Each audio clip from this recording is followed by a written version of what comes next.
샬롬 제인에어 2권 네 번째.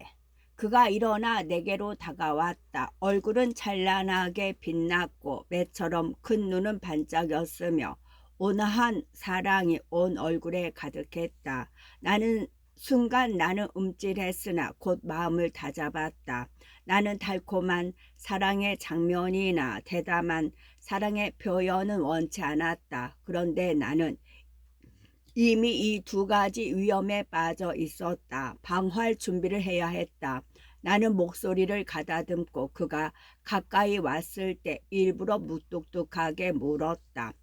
당신은 누구와 결혼하실 거예요?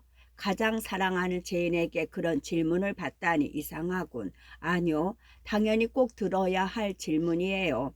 미래의 당신 아내는 당신이 죽으면 따라 죽을 거라고 말씀하셨죠. 그런 이교도적인 사상을 갖고 계시면 어떡해요? 저는 함께 죽을 생각은 못할 거예요. 그건 확실해요. 내가 바라는 거, 내가 기도하는 것은 오로지 죄인 당신이 나와 함께 사는 것이요. 당신의 죽음은 생각할 수 없소. 그래요. 당신과 마찬가지로 저도 죽을 때가 되어 죽을 권리가 있어요. 그때까지는 기다릴 거예요. 남편이 죽었다고 죽음을 서두를 생각은 없어요.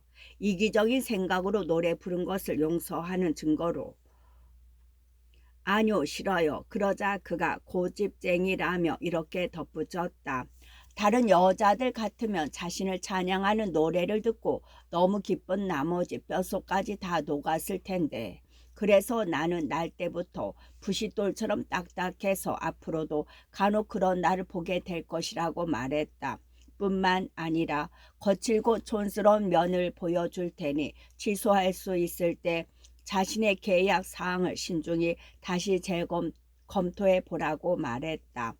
좀 마음을 가라앉히고 이치에 맞는 얘기를 할 수 없소. 원하시다면 마음을 가라앉힐게요. 하지만 이치에 맞는 말이라면 지금 말씀드렸어요. 그가 흥하고 화를 내더니 못마땅한 듯 제 소리를 냈다. 나는 내심 생각했다. 그래 됐어. 화도 내고 애 좀 태워봐야 돼요. 이것이 당신과 함께 살아가기 위한 최선의 방법이라고 나는 믿으니까요. 나는 말할 수 없을 만큼 당신을 사랑해요. 하지만 이 감정이 점점 옅어지게 하고 싶지 않아요. 그래서 재치 있는 대답이라는 바늘로 당신을 시면의 가장 자리에서 떨어지지 않도록 지킬 거예요. 나아가 그 날카로운 바늘로 당신과 나 사이에 가장 좋은 거리를 유지할 거예요. 내가 좀 더 그의 마음을 자극하자 그는 꽤 화를 내며 방 맨 끝으로 가버렸다. 나는 일어나서 늘 하던 대로 태연하게 로체스터 씨 안녕히 주무세요 라고 공손히 인사하고 연문으로 나왔다. 나는 약혼 기간 내내 이 방법을 썼고 모두 성공했다. 분명히 그는 기분 나빠하고 무뚝뚝하게 대했다. 그러나 나는 그가 대부분 좋아한다는 것을 알고 있었다. 양처럼 온순하게 굴거나 산비둘기처럼 다정하게 대하면 오히려 그의 난폭함을 부추겨 그의 판단력을 흐리게 하고 그의 지식을 충족하지도 못하고 그의 취미에도 맞지 않는다는 것도 알게 되었다. 나는 다른 사람들과 함께 있을 때는 예의 바르고 얌전하게 행동했다. 그러지 않을 이유가 없었다. 그의 기대를 무너뜨리고 그를 괴롭히는 것은 저녁에 단둘이 있을 때뿐이었다. 매일 괴종시계가 오후 7시를 알리면 그는 어김없이 사람을 보내 나를 불렀다. 이제 그는 나에게 사랑하는 사람, 귀여운 사람 같은 꿀처럼 달콤한 말을 하지 않았다. 그 대신 그 썩맞은 꼭두각시, 짓궂은 꼬마 요정, 귀신 같은 아이 또는 꼬마 도깨비 등으로 불렀다. 그리고 애무 대신 인상을 찌푸리고 손을 잡는 대신 팔을 꼬집고 대신 귀를 세게 잡아당기곤 했다. 그래도 나는 좋았다. 부드러운 사랑 표현보다 거친 사랑의 표현이 더 좋았다. 페어팩스 부인도 이제 나의 태도가 옳다고 생각하는 것 같았다. 나에 대한 불안한 기색이 사라졌던 것이다. 내가 잘하고 있는 것이었다. 반면 로체스터 씨는 나 때문에 뼈와 가죽만 남았다면서 앞으로 기회가 오면 단단히 복수하겠다고 별렀다. 나는 이 말을 듣고 마음속으로 웃으며 생각했다. 이제 나는 당신을 적당히 억누를 수 있어요. 앞으로도 그럴 거예요. 한 가지 방법이 효과가 떨어지면 또 다른 방법을 강구하면 되겠죠. 그렇지만 내 입장에서는 그러기도 결코 쉬운 일이 아니었다. 그를 놀리는 대신 즐겁게 해주고 싶은 적이 한두 번이 아니었다. 내 미래의 남편은 나의 전 세계, 아니 그 이상으로 전국의 희망이었다. 그는 마치 일식이 인간과 거대한 태양 사이를 가로막듯 나와 나의 종교관 사이를 가로막고 있었다. 그즈음 나는 하느님이 창조하신 한 인간을 우상으로 숭배하고 있었으므로 하느님이 보이지 않았다. 제25장 약혼 기간이 한 달 지나갔다. 몇 시간만 있으면 그 날이었다. 이제 결혼식을 미룰 수도 없었다. 그리고 그날을 위한 준비가 거의 끝났다. 적어도 나는 더 준비할 것이 없었다. 나는 짐을 챙겨 트렁크에 넣고 자물쇠로 잠근 뒤 줄로 묶어서 내 방에 나란히 놓아두었다. 내일이 시간이면 이 잠들던 런던으로 내일이 시간이며 이 짐들은 런던으로 옮겨질 것이다. 나 역시 하느님 뜻이 그렇다면 그리 될 것이다. 아니 내가 아니라 제인 로체스터라는 미지의 사람이 말이다. 이제 꼬리표만 달면 되었다. 작고 네모난 꼬리표 4장이 서랍 속에 있었다. 로체스터 씨가 직접 런던 호텔 로체스터 부인이라고 썼다. 나는 아직 꼬리표를 직접 붙이거나 또는 남에게 달아달라고 부탁할 엄두도 나지 않았다. 로체스터 부인, 아직 그런 사람은 존재하지 않는다.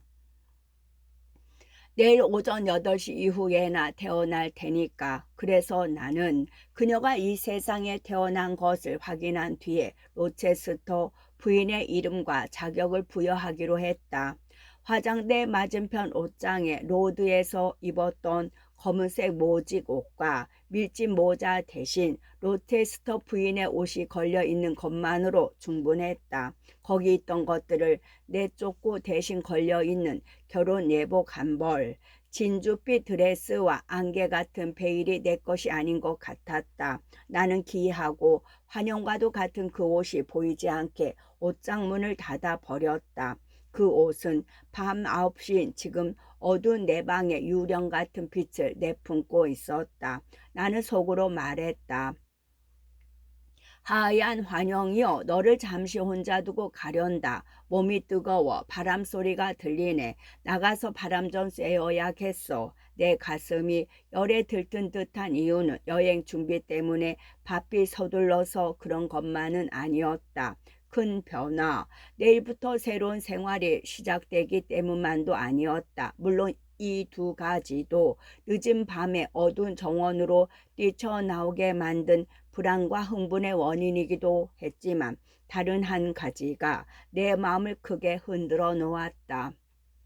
이상하게 불안감이 밀려왔다. 내가 이해할 수 없는 사건이 일어났기 때문이다. 나 외에는 본 사람이 없었다. 그 일은 바로 어젯밤에 일어났다. 어젯밤 로체스터 씨는 외출하고 없었다. 오늘도 아직 돌아오지 않았다. 약 30마일 떨어진 곳에 있는 두서나 개 농장에 볼일을 보러 간 것이었다. 영국으로 출발하기 전에 해결해야 할 일이었다. 나는 그가 돌아오기를 기다리고 있었다. 마음을 가라앉히고 나를 괴롭히는 수수께끼의 답을 듣고 싶었다. 그러므로 그가 돌아올 때까지 기다려 주기를. 내가 그에게 비밀을 털어놓을 때 알게 될 테니. 나는 바람이 휘몰아치자 우선 과수원으로 피했다. 하루 종일 남풍이 세차게 불어왔으나 비는 내리지 않았다. 밤이 되어도 바람은 가라앉지 않고 더 거세게 휘몰아쳤다. 나무들은 한쪽으로 치우쳐 꼼짝 못하고 나뭇가지는 1시간 내내 거의 한 번도 고개를 들지 못했다. 강한 비바람 때문에 나뭇가지 끝은 계속 북쪽으로 구부러져 있었다. 구름은 극에서 극으로 한 덩어리씩 차례로 흘러갔다. 10월의 푸른 하늘은 어디에서도 찾아볼 수 없었다. 천둥이 치는 헤아릴 수 없는 대기의 흐름에 나의 괴로움을 떠넘기고 바람에 쫓겨 달리면서 미쳐 날뛰는 듯한 희열을 느꼈다. 월계수 오솔길을 걸어가다가 나는 벼락 맞은 마로니에 앞에서 걸음을 멈췄다. 그 나무는 시커멓게 갈라진 채 자목한 모습으로 서 있었다.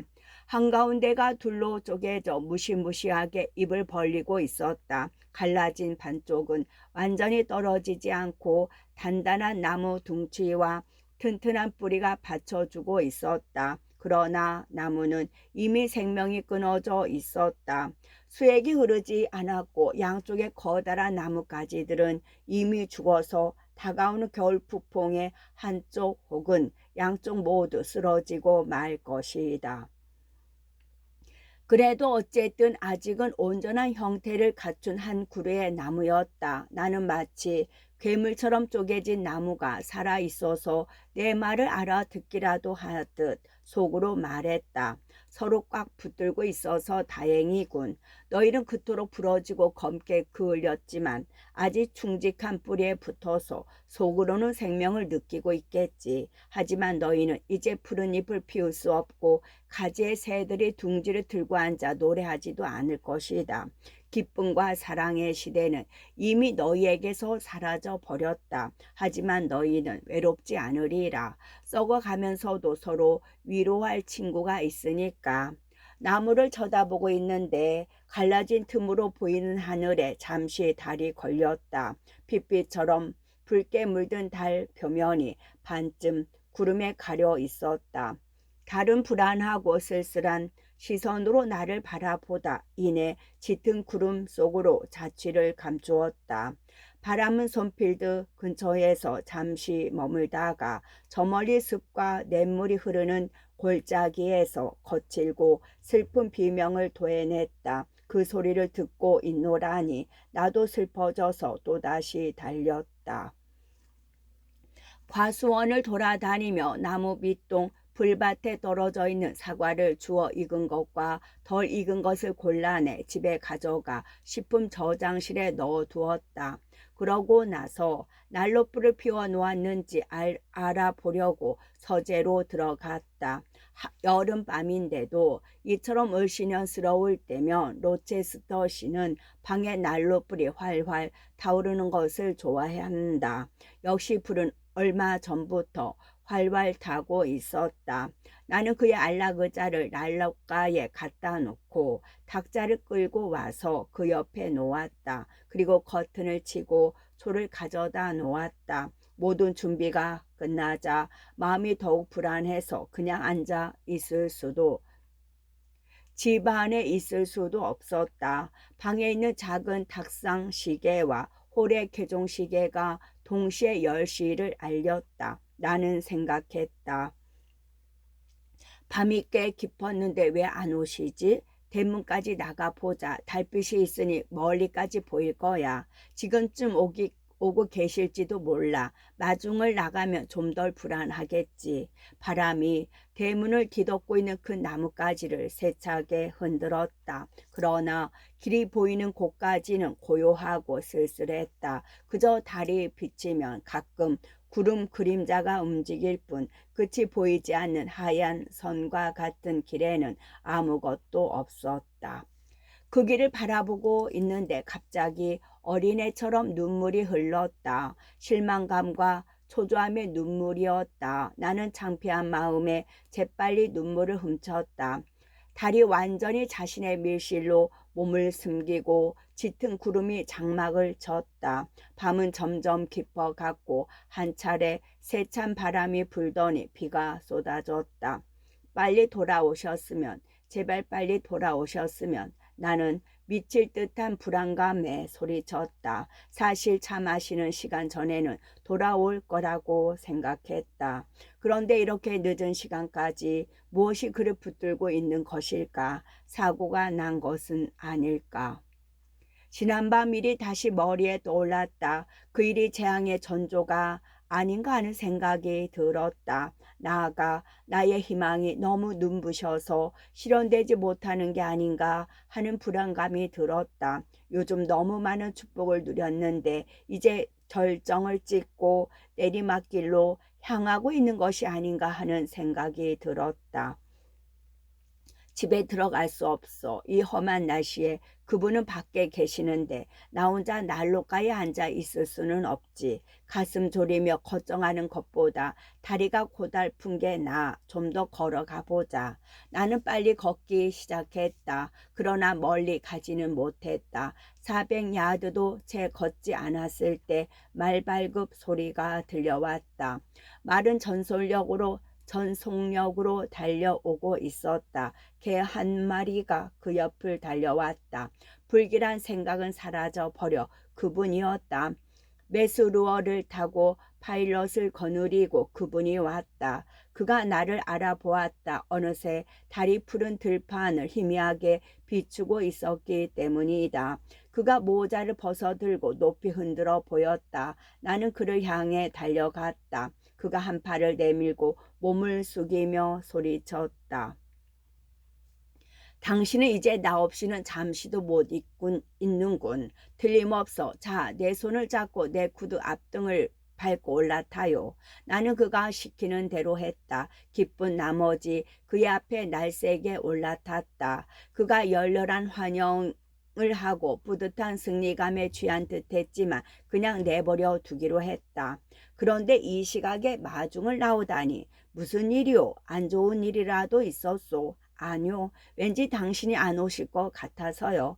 그래서 가만히 앉아 기다릴 수가 없었어요. 게다가 비바람이 휘몰아쳐서. 지독한 날씨야.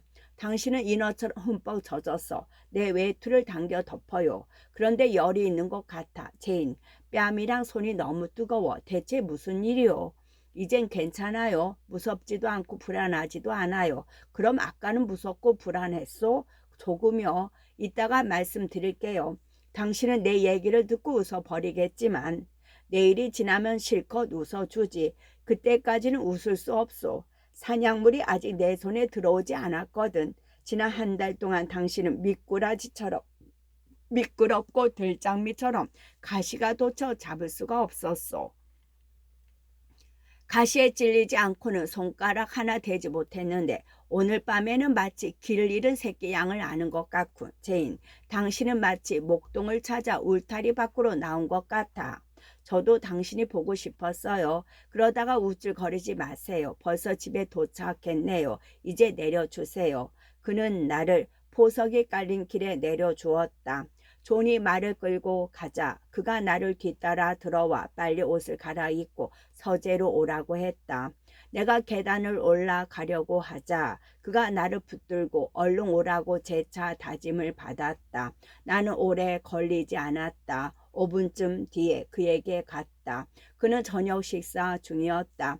제임, 함께 들어요. 당분간 손필드 저택에서는 이 식사 말고 한 번밖에 안 남았으니까. 나는 식사는 됐다고 하며 그의 옆에 앉았다. 여행을 앞두고 가슴이 벅차서 그런 거요? 런던으로 갈 생각을 하니 신경이 쓰여서 식욕이 떨어진 거요? 오늘 밤에는 내일부터 일어날 일 같은 건 생각도 안 나요. 제가 무슨 생각을 하고 있는지 나 자신도 모르겠어요. 모든 게 현실이 아니라 꿈인 것 같아요. 나는 꿈이 아니고 현실이요. 자, 만져봐요.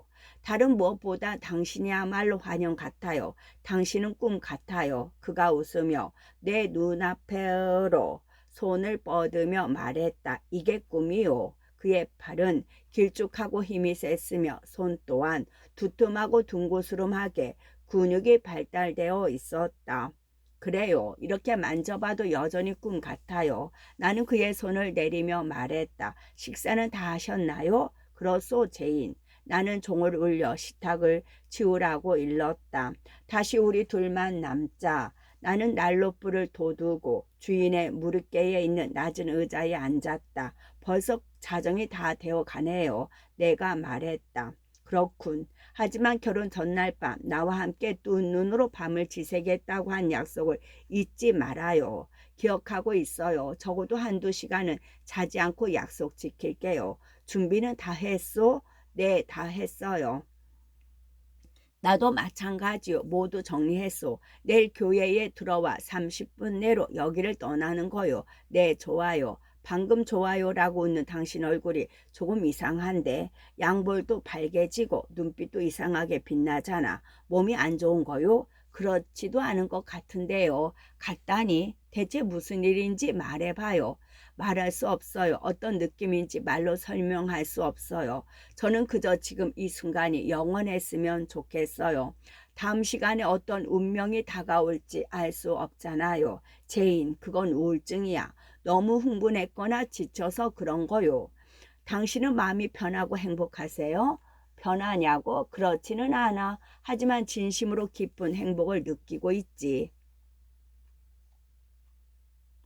나는 그가 정말 행복한지 표정을 읽어보려고 쳐다보았다.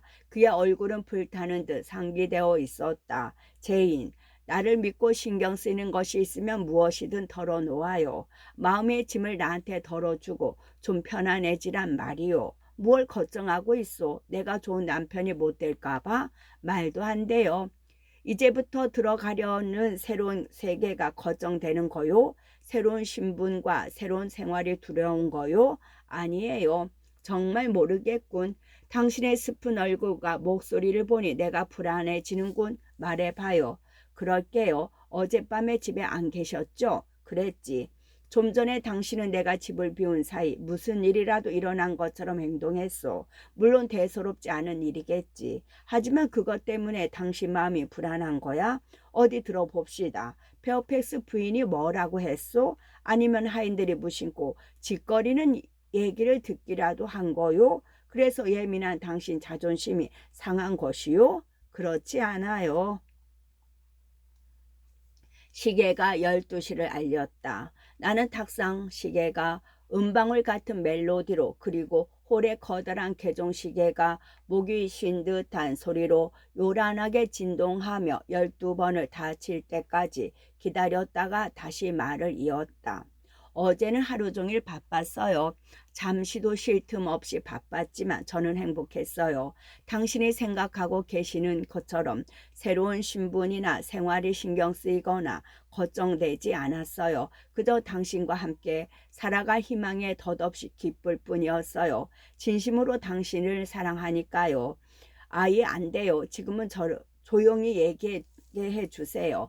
어제까지 저는 모든 것이 하느님의 섭리에 따라 순조롭게 진행되고 있다고 믿었어요. 기억하시겠지만 어제는 대기와 하늘이 고요하고 날씨가 화창해서 당신의 여행도 별로 걱정되지 않았어요. 차를 마신 후 저는 잠시 보석에 깔린 길을 산책했어요. 마음속으로 당신을 생각하고 있었기 때문에 당신 없이 혼자 하는 산책도 전혀 외롭지 않았어요. 저는 제 앞날과 나보다 훨씬 더 운신의 폭이 넓은 당신의 앞날을 생각했어요. 좁고 얕은 강바닥과 그 강물이 흘러들어가는 바다의 깊이를 비교하는 것과 같았죠. 저는 철학자들이 왜 인생을 쓸쓸한 황야에 비유하는지 이해할 수 없었어요. 제 눈에는 인생이 온통 장미꽃밭이었으니까요. 해질녘 공기가 차갑고 하늘이 구름으로 덮이기 시작했을 때 저는 집 안으로 들어왔어요. 때마침 소피가 방금 웨딩드레스가 도착했다고 2층으로 저를 불렀어요. 옷 밑에 당신의 선물이 들어 있었어요. 당신이 귀족과 같은 사치를 부려 런던에서 주문한 화려한 베일 말이에요. 제가 보석을 받지 않으니까 저 몰래 값진 것을 주려고 그러신 거겠죠.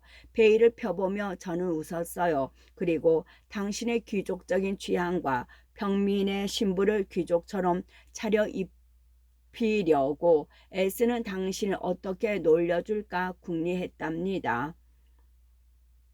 제 미천한 머리에 쓰려고 직접 마련한 수놓지 않은 네모난 비단 레이스를 들고 가서 재산도 아름다움도 훌륭한 가문도 줄 수 없는 저 같은 여자에게는 이 정도로 충분하지 않냐고 물어볼까 생각했어요.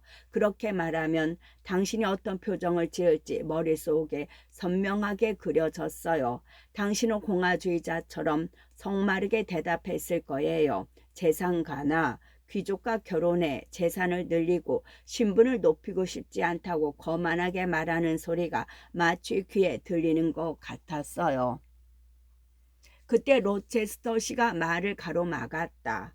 내 마음을 잘 알아맞히는군. 이 요물 아가씨. 그런데 수놓은 베일 말고 또 무엇을 보았소? 그렇게 슬픈 표정인 걸 보니 독약이나 단도라도 본 것이오. 아니에요. 정교하고 아름다운 베일과 페어팩스 로체스터님의 자부심밖에 안 보이던걸요. 물론 그런 것 때문에 놀란 것은 아니에요. 로체스터님의 자부심이라는 괴물을 보는 데는 익숙하니까요. 그런데 날이 저물자 바람이 불기 시작했어요. 오늘처럼 거칠고 세찬 바람은 아니었지만 꽤 음산하고 신음소리처럼 무서운 바람소리가 들렸어요. 저는 당신이 집에 계시면 얼마나 좋을까 생각했죠. 이 방에 들어와 텅 빈 의자와 불을 피우지 않는 난로를 보고 온몸이 오싹했어요. 한참 뒤에 잠자리에 들었지만 잠이 오지 않았어요. 불안스러운 흥분이 밀려왔기 때문이죠. 바람은 점점 심해지는데 그 속에서 슬프고 낮은 목소리가 울려 퍼졌어요. 처음에는 그 소리가 집안에서 나는 건지 밖에서 들려오는 건지 분간이 안 되었어요. 바람이 잠시 가라앉을 때마다 그 소리는 기이하고 슬프게 들려왔죠. 저는 그 소리가 저 멀리서 들려오는 개 짖는 소리라고 생각했어요. 잠시 후 그 소리가 들리지 않자 마음이 놓였어요. 잠이 든 뒤에도 바람이 휘몰아치는 어두운 밤이 계속 꿈에 나타났어요. 그리고 당신과 함께 있고 싶다는 열망과 동시에 우리를 갈라놓는 어떤 장벽이 있다는 슬픈 생각이 들었어요.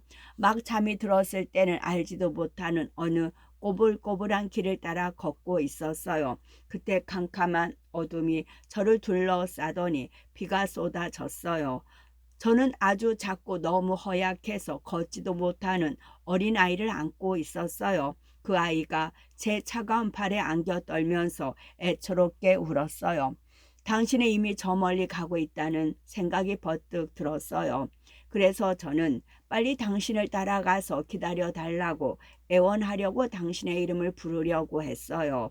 그런데 몸도 움직이지 않고 목소리도 나오지 않았어요. 그러는 사이 당신은 점점 멀어져 가는 것 같았죠. 제인, 내가 이렇게 당신 옆에 있는 지금도 그 꿈이 당신의 마음을 짓누르고 있어? 그건 신경과민이요. 꿈속에서 느낀 슬픔 같은 건 다 잊고 현실의 행복만 생각해요. 나를 사랑한다고 하지 않았어, 제인? 나는 그 말을 잊지 않을 거요. 당신도 그건 부정하지 못하겠지. 그 말만은 당신의 입술에서 사라지지 않으니까.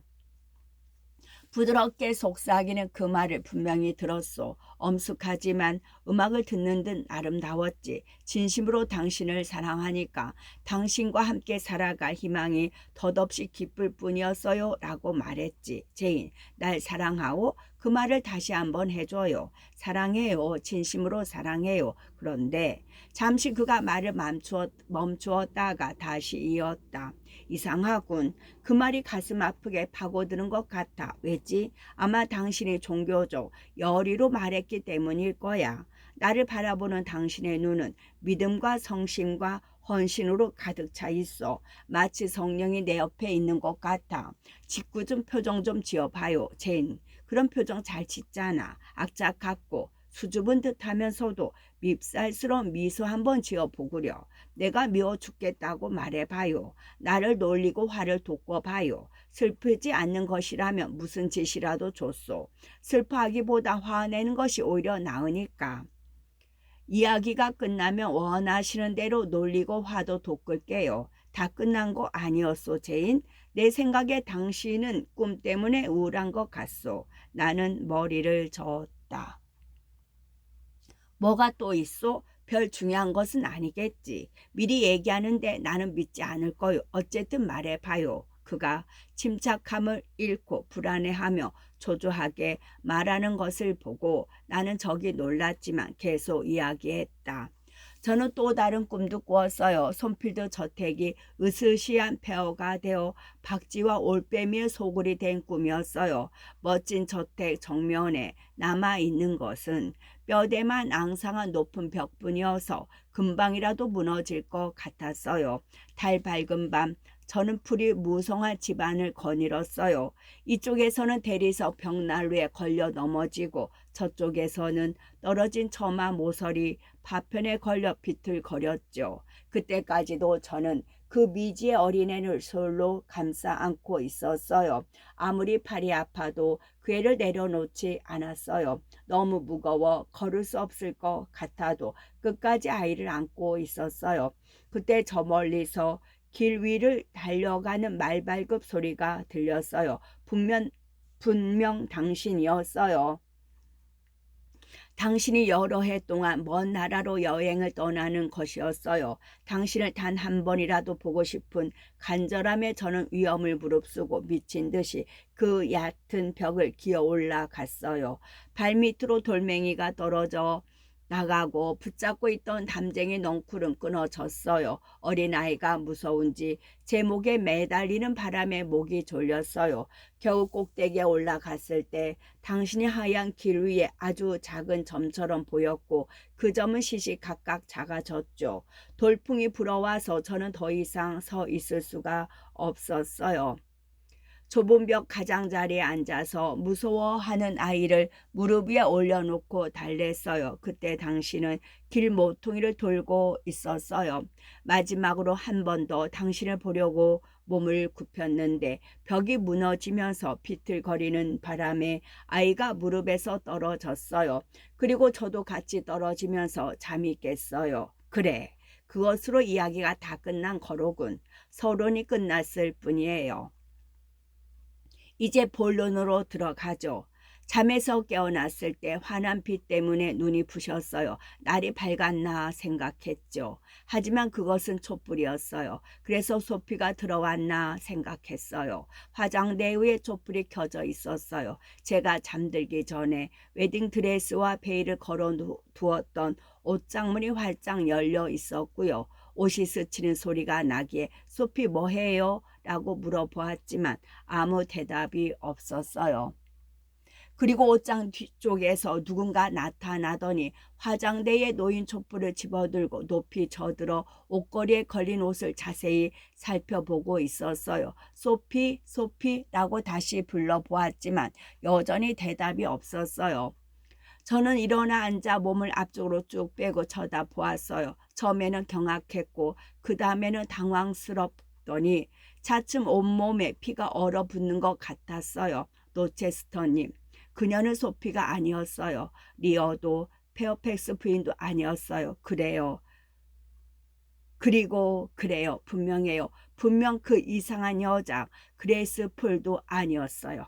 그들 중 하나겠지. 주인이 내 말을 가로챘다. 아니요. 확실히 아니에요. 제 앞에 서 있던 사람은 지금까지 이 손필드 저택에서 한 번도 본 적 없는 사람이었어요. 그 정도 키에 그런 실루엣은 없었어요. 제인, 좀 더 자세히 말해봐요. 키가 크고 덩치도 크고 숱 많은 검은 머리를 어깨 너머로 길어뜨린 걸 보면 여자 같았어요. 어떤 옷을 입었는지는 잘 모르겠어요. 민무늬 하얀 옷을 길게 늘어뜨리고 있었는데 잠옷 같기도 하고 이불이나 수에 같기도 한 것이 잘 모르겠어요.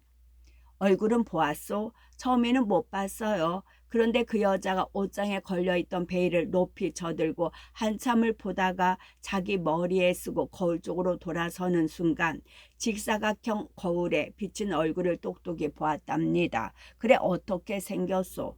소름이 끼칠 정도로 무섭게 생긴 얼굴이었어요. 아, 지금까지 그런 얼굴은 한 번도 본 적이 없어요. 죽은 사람 같은 낯빛이었죠. 빨갛게 중열된 눈알을 쉴 새 없이 굴리던 모습과 시커멓게 부어오른 얼굴을 머릿속에서 완전히 지울 수 있다면 얼마나 좋을까요? 창백한 낯빛이라면 유령 아니요? 그건 푸르댕댕한 빛을 띤 붉은색이었어요. 입술은 검게 부어 있었고 이마는 주름투성이요. 빛발선 눈 위로 새카만 눈썹이 뻗어 있었지요. 그 모습을 보는 순간 뭐가 떠올랐는지 아세요? 뭐가 떠올랐어? 독일 민담에 나오는 도깨비하고 흡혈귀였어요. 거참, 그래, 그게 무슨 짓을 했다는 거요? 무시무시한 머리에 쓰고 있던 베일을 벗더니 두 갈래로 쭉 찢어서 마룻바닥에 내팽겨 치고는 발로 마구 짓밟았어요. 그러고 나서는 커튼을 걷고 밖을 내다보더군요. 먼동이 드는 걸 보았겠죠. 촛불을 들고 문 쪽으로 가다가 제 침대 옆에서 잠시 멈춰 독살스러운 눈으로 저를 노려보았어요. 그리고 제 얼굴 앞으로 바싹 촛불을 들이대더니 훅 불어 껐어요. 그 무서운 얼굴이 제 눈앞에서 불타오르는 듯한 모습을 보는 순간 저는 기절해 버렸어요. 세상에 태어나서 두 번째, 딱 두 번째로 기절한 거예요. 깨어났을 때 누가 옆에 있었소? 아무도 없었어요. 날이 환하게 밝았더군요. 저는 자리에서 일어나 머리와 얼굴을 씻고 물을 마구 마셨어요. 기운이 없었지만 병이 난 것 같지는 않았어요. 그리고 저는 당신 말고는 아무에게도 이 헛개비 같은 이야기를 하지 않기로 결심했어요. 자, 그 여자가 누구인지 말씀해 주세요.